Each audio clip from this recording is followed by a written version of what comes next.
दोस्तों, ओला इलेक्ट्रिक का शेयर जो है वो अपने ऑल टाइम लो पे चल रहा है। 35 रुपए का शेयर हो चुका है, जो कभी ये मान लो 150 रुपए का शेयर हुआ करता था। कब की बात है ये? अगस्त 2024, एक साल पहले की बात करें तो 150 रुपए का शेयर 35 रुपए पे आ गया है। तो क्या अब यहाँ पे हो सकता है कितना नीचे और गिर सकता है, या फिर ये मल्टीबैगर बनेगा तो कितना तगड़ा बनेगा? क्योंकि जोमेटो भी कभी 150-200 पे हुआ करता था और नीचे वो भी 35-40 रुपए तक आ गया था, लेकिन उसके बाद वो 300 पार कर गया था वापिस, है ना।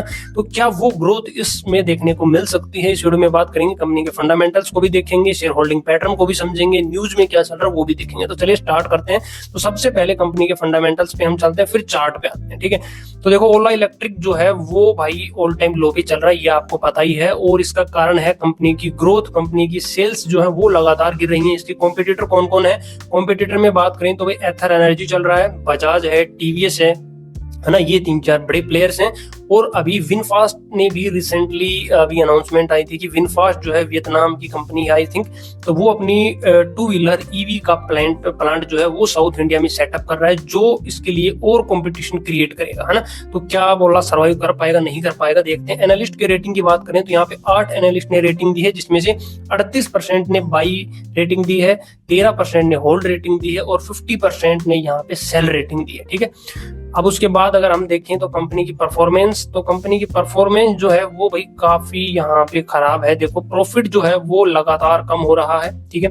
रेवेन्यू है वो लगातार घट रहा है। कभी 2025 के सेकंड क्वार्टर में 1214 करोड़ का रेवेन्यू था और आज वो 690 करोड़ रह गया, आधा रेवेन्यू यहाँ पे हो चुका है।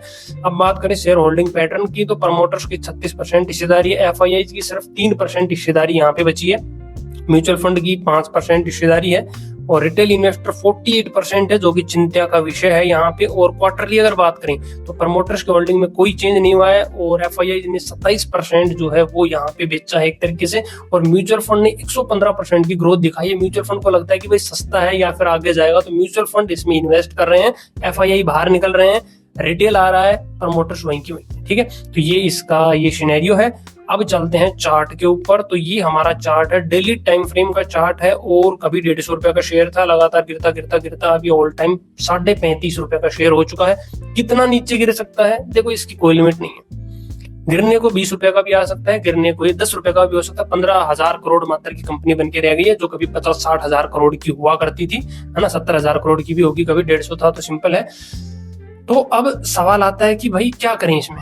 देखो, अगर आपके पास है शेयर तो मेरे हिसाब से होल्ड करना चाहिए एक बार के लिए, है ना। जब 35 रुपए तक आ चुके हो तो मेरे हिसाब से होल्ड करना चाहिए, ज्यादा बाइंग इसमें अभी नहीं करनी चाहिए, है ना। ये मेरा पर्सनल ओपिनियन है।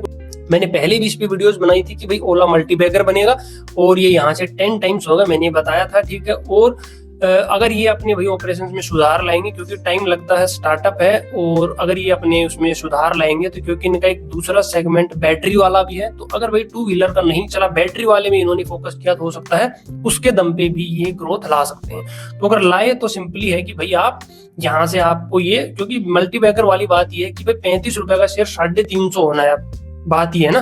तो 15,000 करोड़ की 1,50,000 करोड़ की कंपनी होगी, तब ये 10 टाइम्स होगा यहाँ से। तो दम तो चाहिए उसके लिए, सिंपल है।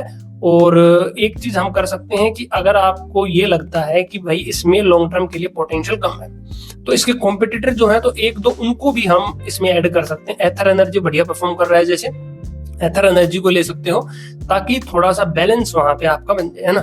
फुली 100% जो है वो इसमें ओला में ना लगा के हम थोड़ा सा अपना वहां पे स्विच कर सकते हैं।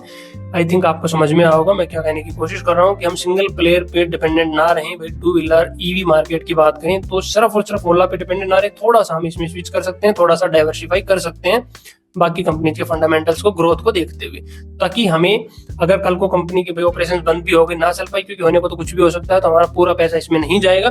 तो इन फ्यूचर आप इस सेगमेंट में कोई भी बाइंग करें तो अभी फ्रेश बाइंग करने से बचा जा सकता है, जब तक कि कंपनी से कुछ अच्छी न्यूज हमें देखने को नहीं मिलती है। अच्छी न्यूज का मतलब है कि कंपनी के फाइनेंशियल्स, कंपनी का रेवेन्यू, प्रॉफिट, सेल्स, अगर इनमें ग्रोथ जब तक देखने को नहीं मिलेगा, तब तक इसमें कोई खास उछाल की संभावना नहीं है लॉन्ग टर्म के लिए। ये मेरा पर्सनल ओपिनियन है। बाकी आप अपनी इन्वेस्टमेंट एडवाइजर से जरूर सलाह लें, अपनी खुद रिसर्च जरूर करें।